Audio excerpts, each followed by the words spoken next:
invite's already been sent out. We're just waiting for Bobby to come on here for probably the most useless live stream that you'll ever see.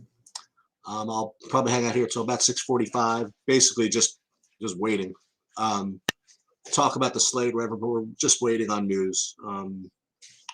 We could talk about how we're going to apply it when we get it, but quite honestly, when Bobby gets here, we'll go over what we're waiting on.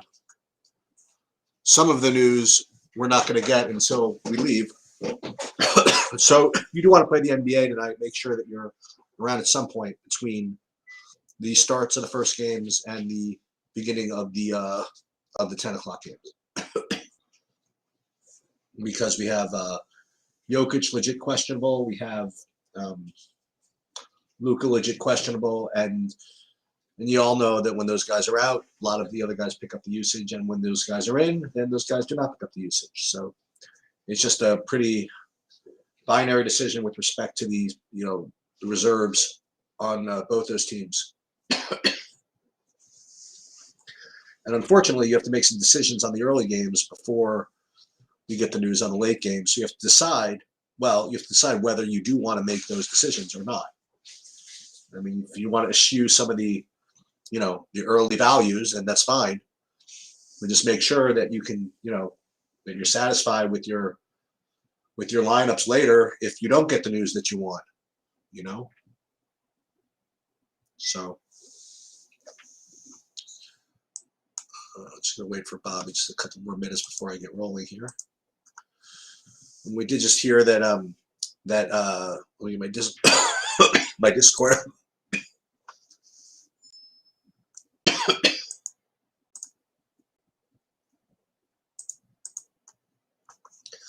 See anything else that came across here?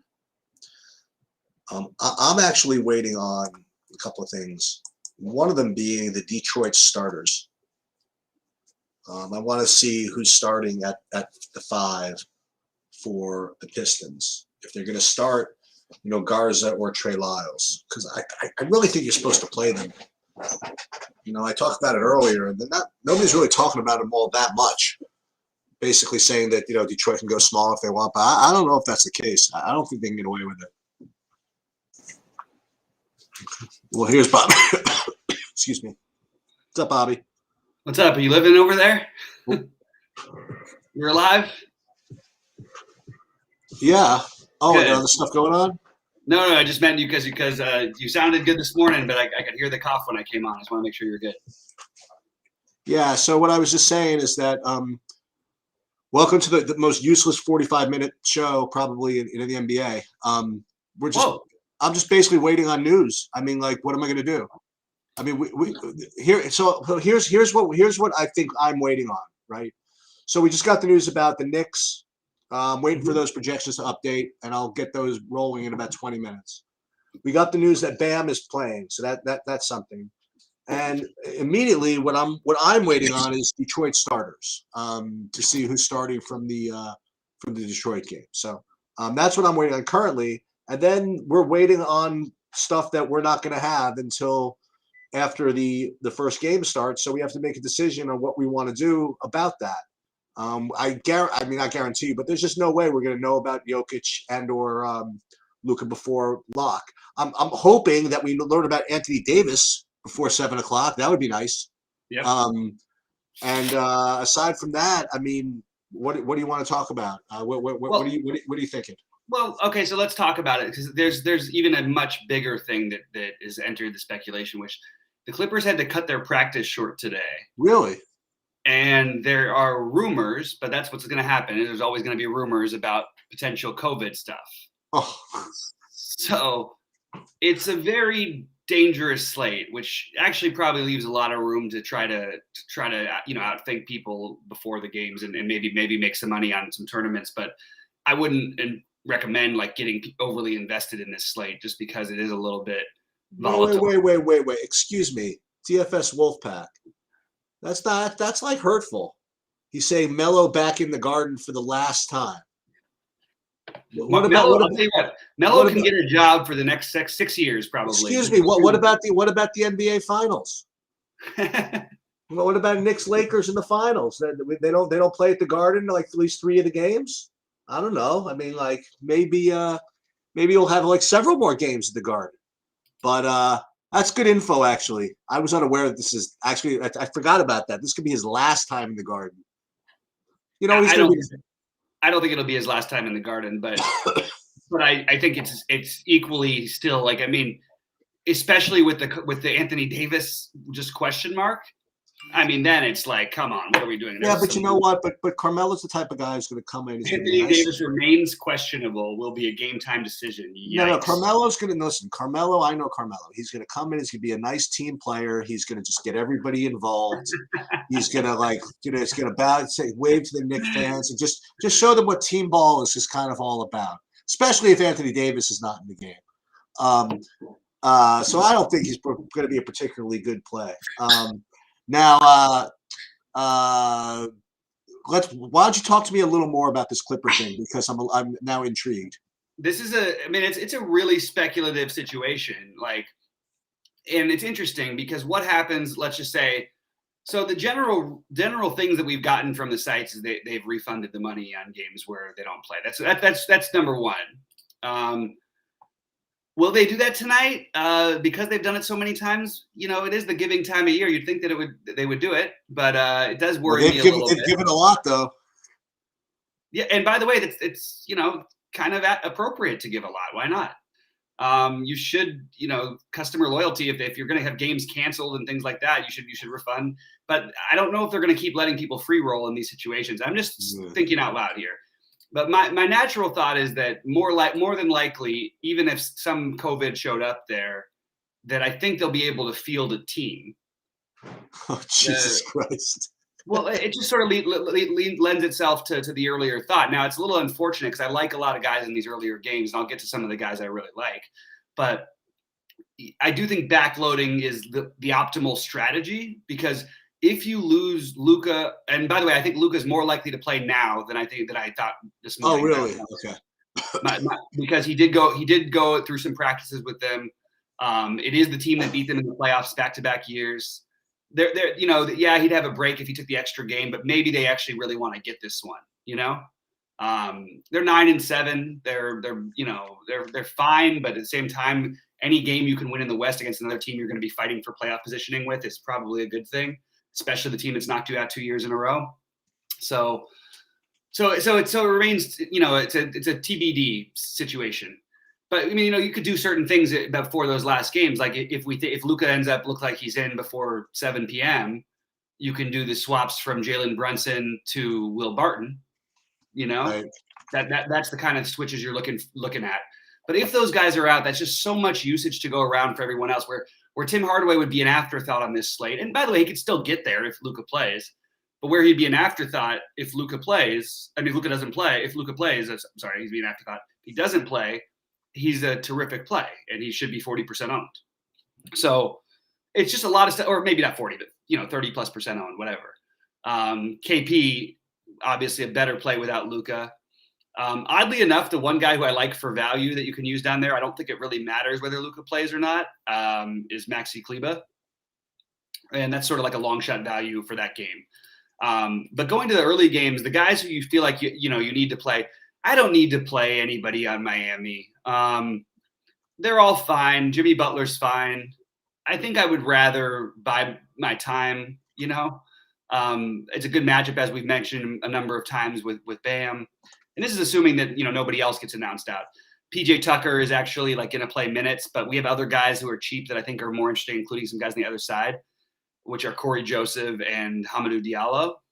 And then my long shot weird Josh Jackson play. We'd like the starting lineup, obviously, and see if Trey Lyles enters that conversation or not. I would say if Lyles starts, you're interested. We'd have major interest.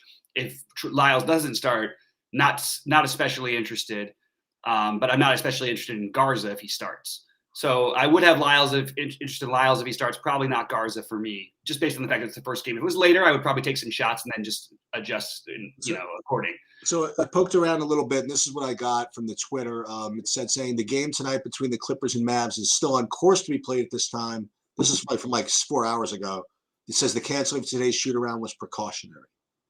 It's just as alarming as what I was saying, Yeah. And Detroit has a lot of, so just to get through the early ones, because that's the first thing we got to worry about. I have it ranked Joseph in terms of my level of interest from the first game, guys. Joseph, which feels really weird to be saying that, but he's a safer, cashy type of play. I think Diallo at lower ownership is really interesting. I think that Josh Jackson is the one who no one will play, and we all know what Josh Jackson can do in these situations. Like, bust his chalk. But he's not chalk. He's going to be one. I know. That means he's going to make us all the money. Wait, I just see a Jokic out. Is that possible? Hold on. Let's see. Wait, I just got a message. Nope, I don't have that. So did somebody post that? Someone's just posting it in the Discord here. Let me just see if that's actual. This guy will get credit for being first if he's right. Just in one of the other Discords, I'm seeing somebody's posting. I need to get more confirmation on the Jokic thing. Maybe obviously. Yeah. Let's just see. Yeah, someone's questioning a source, and let's just see.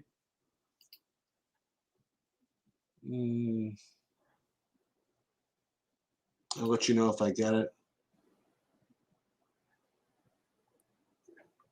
So there's a number of plays in the first game to consider that are all fine, but the guys who aren't fine, I'm okay passing, except for the guys with the ceilings. I think Diallo qualifies as a value that we could still probably use. I think Corey Joseph certainly qualifies as a value we could use. And I really look, you're not going to stop hearing me say Cade Cunningham's name all year long. It's even once he's 8K, I'm going to be playing him sometimes. This is a guy who he's so outrageously good for where he is. And he can do everything. He's going to rebound for you. He's going to get assists for you. He'll get steals and blocks, and he'll score. And by the way, if he ever really starts getting his offensive game together, he'll start scoring 30 in a game. So he's a guy who could put up like 60. So those are the guys who I'm looking at from the first game. And unfortunately, it's a bad matchup for all these guys. So do with it what you will. But by the way, quick, that was apparently fake news. Okay. Good to know. Okay. But that's step one is the Detroit game. The Laker game with Davis, man, this is getting to be weirder and weirder. The guy who's really hard to keep out of your lineups for me is THT. Either way, I think he's a good play with Davis playing. He is. I don't like using the word must play, but he's closest to a must play I could find on this slate without Davis. I also think I would speculate after the first game, if you're not going to play Butler or whatever those guys are, I'm just going to play Westbrook. Honestly, I like Westbrook even if Davis does play tonight. I think that so who's going to guard him? Okay. Who's going to stay in front of him? It's not going to be quickly Kemba Walker, Alec Burks. These guys, it's not going to work. Just not going to work. He's going to have, I'd likely to have a triple double here. I think he's got a chance of being the highest scoring player on the slate. And I think that he versus like a lower priced Lillard is interesting. And then I love the Carmelo play. I think the Carmelo thing is really sharp, and it's a guy who's going to end up being like 30% owned if there's no Davis. But if Davis plays, I don't think you're going to get ownership on Melo. So THT followed by Westbrook and Melo is the way I've got the Lakers graded. For the Knicks, I have Burks as the number one beneficiary without Rose. And I have the other ones are all interesting to me because I think RJ Barrett's really interesting, but I think Quickly is the guy I might want to side with. And then I'm going to go, no matter what, I'm going to play Kemba. So I'm going to be mixing those guys, mixing and matching. I also have some interest in stacking this game and playing Randall, especially on FanDuel. So, and then by the way, what you mentioned earlier today, especially if Davis is out, I love the spot for Noel. I think it's a terrific spot for him. So that's a game you could stack and then see if we don't know about Davis. And by the way, if Davis plays, what you could do is try to use Davis in a spot where you can swap him over to Westbrook, but you'll have plenty of other swaps because you'll have guys in the later games. With the Denver side of things, Jokic is going to be one of the highest owned players if he's playing, but can he really be if we don't know if he's playing or not? I don't know. So I'm siding with Monty Morris and Will Barton. I will play a healthy share of both of them in hope. And if it doesn't work out and Jokic plays, I still like Barton, by the way, a little bit as a long shot play, but I will switch that Barton ownership over to the 7,200 of if there's no Luka, then you switch him over for Jalen Brunson. See what I'm saying? So that would mean that one of those guys has to be out. If you don't have any news, I think you're okay taking that gamble with Barton because I think he can put up a game. I think he can put up 40 anyway in this spot. Or you could switch him over if you left enough money on the table to the other side of that game and play CJ McCollum, who's going to be pretty popular. But that's what you do with that. And I do really like Lillard in this matchup. I also think, again, if Jokic plays, I'm going to be all over Nurkic. I think that's really sharp. I like that. Yeah, and if Jokic doesn't play, I'm not going to be playing Nurkic. Yeah, I think I like that. There's a tweet I put up on my screen share. It said Frank Vogel won't disclose tonight's starting lineup. He said the lineup will obviously depend on Anthony Davis's availability. Well, gee, thanks. Yeah, that's I don't know what to do with that one. I have nothing for that one at all. Yeah, so getting some interesting questions. Christian Rodriguez asked, am I looking at Saddiq Bey? It's a great example of where I would be all over Saddiq Bey if he was playing in the 10 p.m. games, and I'm not going to have much of him because he's going to be popular and he's in the first game of the night on a slate that I feel like is highly volatile. So I do like Saddiq Bey here. I don't think I'm going to be playing much of him. I just think that it's actually a game starting time because I feel that extra news is too valuable. That's what I look at. And K9 Bronco says Westbrook on FanDuel and run it back with Randall. Absolutely. That's where you should. I don't want to say you should start there on FanDuel because there's a lot of good point guard pricing. I like Reggie Jackson. I like Damian Lillard's price. I love Paul George at 9,200. I mean, you can use him at shooting guard or small forward. Brunson will become an obvious play if in fact we have no Luka. But I think Westbrook and Lillard give you the maximum upside, and I think running it back with Randall is a perfectly good call. And it makes I think that I don't know if I'll have a lineup on. In fact, no, I'll say it right now. I don't think I'll have a lineup on FanDuel that doesn't have Julius Randle in it on FanDuel. By the way, Derrick Rose being out is a huge bump to Julius Randle. It's a usage monster that plays half the game who's not going to be there, and Julius Randle could easily end up in one of those 40-ish minute games against his former team. I like I like Randle on DraftKings, so obviously I like him on FanDuel. I'll tell you what else. Taj Gibson being out is a big bump to Randle as well. I totally agree with that as well. Noel is out there to play defense, get rebounds, and Taj Gibson will actually shoot the ball sometimes and gives them just an extra body. They can play some Gibson Noel minutes, and those extra 3 to 5 minutes may not seem like much, but I'll tell you what, if there were 3 to 5 minutes longer of the Sacramento game last night, I would have won all the money. So 3 to 5 minutes can make a huge difference. Okay. I'll tell you, the more I'm thinking about this whole thing, the more I'm thinking of, that guy who allegedly locked in Flacco or whatever it was. He didn't do all that. It was a miss thing. He only played like 10 lineups. Yeah, but you're getting in the way of a good story. Sorry. With the truth or something like that. I mean, you know better than to do that. But like, why don't I just lock in like Carmelo and just be done with it? He's just gonna freaking smash. He's just going to. Well, he's certainly gonna try to. Okay. And isn't that good enough? I think. Yeah, it's good enough for me, right? If you told me Carmelo's taking, and I expect him to take 15 plus shots, so I really like him, and people aren't playing him. The problem is once Davis is out, they'll play him. No. Once Davis is out, maybe they'll play him. Yeah. But if Davis is not out, they won't play him. He's not 3K, you know what I mean? He's 54. What is he, 5,000? 54. Yeah. I love it. I love the call. I'm into it. So I'm just sort of playing devil's advocate. We still don't know. So Marcus Morris is the guy who just came back, and the Clippers are they have more bodies available and projected to play tonight than they've had in so long. I can't quite figure out why Zubac's projections are so high and why his ownership is so high. Someone's going to have to explain this to me because there's no reason that Zubac's numbers should be so much better tonight. It's a 4-game slate. I get that. And I'm fine with him as a placeholder, but I don't think we need to play Zubac. I do like Reggie Jackson. I love Paul George. I think Terrence Mann, the problem is they just it's like the sites aren't accounting for these other guys all being there. And maybe there's something that somebody knows that I don't, but as of right now, the Clippers look to have more of their healthy bodies than they've had all year. With basically everybody except for Kawhi.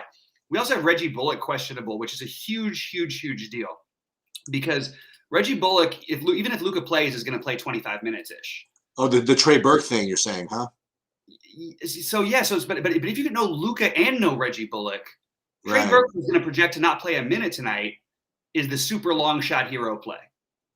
And the more realistic, more feasible things are just that DFS, Maxi Kleba, and Tim Hardaway Jr. and Jalen Brunson are all going to be great plays if Luka's out, obviously. But even if Luka's in, Jalen Brunson and Tim Hardaway Jr. would still be viable more so with Reggie Bullock out because he eats up some of those minutes. And they might, instead of playing 30 minutes or 33 minutes or whatever they're going to play, they might play 38 to 40 minutes. All right. So I just want to let everybody know that I just did I'm pushing an update on the projections, assuming with the Knicks news or whatever. So now that I've done that, now they can go ahead and feel free to rule Anthony Davis out and ruin my work. So go do that now. Now they have permission to do all that. Well, we're not going to hear about him until after lock because what their latest update certainly doesn't leave you anything inspiring. I think the best thing to do is to play Westbrook and just, it's not like Westbrook's not going to get there anyway or be close to there anyway. And it's really hard to fade THT tonight, in my opinion, guys. Really, really a tough fade. Just way too active. That's the only way Westbrook. But I like that game stack. I mean, you know what I mean? You play Quickly and Burks, or you play Burks and Kemba with Randall, and then run it back with Westbrook, THT, and Carmelo. That sounds pretty good to me, especially if Davis is out. That might be the nuts. Then you don't worry. Then you hope that Jokic plays, and then nothing happens. Exactly. Yes. Exactly right. Hope Jokic plays and busts. Well, yeah, Jokic plays and he puts up 50, 55 even. Put up 60 even if you're Jokic. That's fine. At his ownership, people are going to play him over Westbrook anyway. Westbrook can put up higher score than that. Even if Westbrook puts up basically the same score, you're crushing because you got different in a different place. And that's what I would recommend doing. I do like Larry Nance as late night value, but again, I'm looking at all this late night stuff as placeholder stuff. Yeah. Because I don't think you don't need to make your lineup. And last night we had some people in Discord. Mostly our Discord is freaking awesome, but we had people in Discord complaining, "Oh my God, I can't believe it! I had Curry in all my lineups. How come the NBA can't let us know?" And I'm like, "Well, Curry was announced out before we popped. I wrote the news in Discord to people. If you guys want, it might be annoying, but anytime someone's announced out that I see it, I can announce at everyone. But I am posting when guys are out in our Discord, and I did send Sheets a personal text because I have his phone number. I don't have everybody's phone number, so I can't do that for everybody. But anyway, it's just something worth considering. The other weird play that's going to be a later one that I'm considering maybe over some of this early stuff is Campazzo. I like Campazzo in this matchup. I think that with a team that doesn't play defense, that he can sort of create and do things on because you're not going to have any guards pressuring you. I think Campazzo at 3,300 is a really interesting pivot off of the early chalk from the Knicks and from the Knicks situation and from Detroit situation. So Campazzo would be a guy who I would put. He's behind Corey Joseph for me, but should he really be as much behind as the projections have him? In fact, you've got a difference in projection of like 3 fantasy points for 3,300 and 3,900. He's 600 cheaper. And his ownership will be literally 1/10 of these other guys, if not 1/15. So why can't Campazzo outscore Corey Joseph on a given day? Yeah. He just put up 30 the other day, and if there's no Jokic, it's just more minutes and more usage to go around for everybody. And Monty Morris becomes an absolute smash play as well. I wouldn't play Campazzo and Morris together, but I would have one of them. If I knew right now that Jokic was out, I probably would have one of those guys in most of my lineups, and I would have Will Barton along with them. All right, see if there's any questions popping in there. I'm getting a lot of these new runs as Quickly. Yeah. I think that Jeff Green is the thinnest of the values of the late ones, but he's a value too. It's really easy for Jeff Green to bust when he plays a lot of minutes. Now he's going to play minutes, but he can bust. I mean, we just saw it the other day. He played 23 minutes the other night and he had 1 fantasy point. Okay. Right. In 23 minutes. It's like hard. Literally, I could go out there and I probably would outdo that most of the time just by accident. I'm going to get a couple of rebounds. You know what I mean? I might accidentally pass the ball to somebody who makes a shot. But I like the JaMychal Green play better.